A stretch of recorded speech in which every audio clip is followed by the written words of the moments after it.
Bruce Irvin. Let's talk about our favorite first-round draft pick of the Seahawks. As we're I think we're going to do this in the days and weeks to come. We'll kind of take a look back at some of the big things that happened last year in terms and eyes of looking forward to next year's Super Bowl season. Right. We're on track for right now. But a couple of good questions I think about Bruce Irvin's rookie year. A, was he all he was cracked up to be? Mm-hmm. B, or Roman numeral 2, depending on how you think, is he ready to step in for Chris Clemons, who's probably going to miss the start of next season? I think there are two different answers. I think first, is he everything he was cracked up to be? That's still to be determined. Okay. He was at times. He was really inconsistent.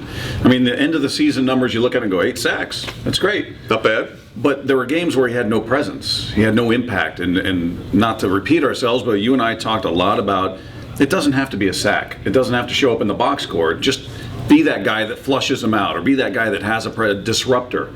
There were games where you just forgot he was even on the field. He had 2 sacks against the Packers. He had 2 against the Panthers. He had 2 against the Jets.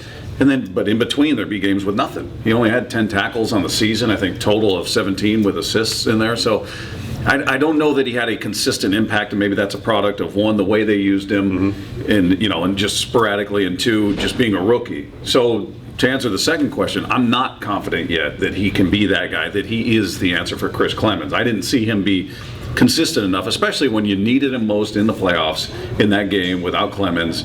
He was absent. I'm sorry, he was absent. So I don't feel great. I'm not saying he's a bust or anything like that, but to say, well, we've got our answer. Clemons can take as long as he needs because Irvin's our answer. He may be, but I don't feel great about that answer yet. Yeah, I think it's incomplete on both. 8 sacks were good. It was a number he would have taken at the start of the year. He was used very limited, so he wasn't going to have a chance to get a lot of tackles anyway. He absolutely nailed it. I mean, it felt like he played about 5 games this year, and then you just didn't see him in the other games.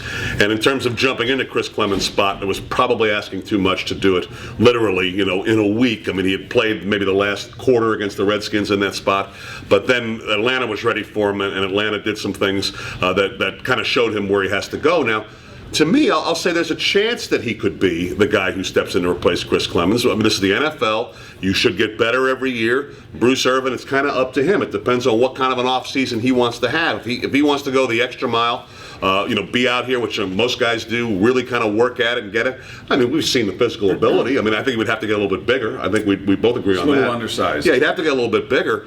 But I think we saw the potential that he certainly could be that guy. Is he that guy, though? I mean, I got to go back to incomplete. We don't know yet. So we feel good about it. Success, or we're kind of... We're sort of right. Yeah.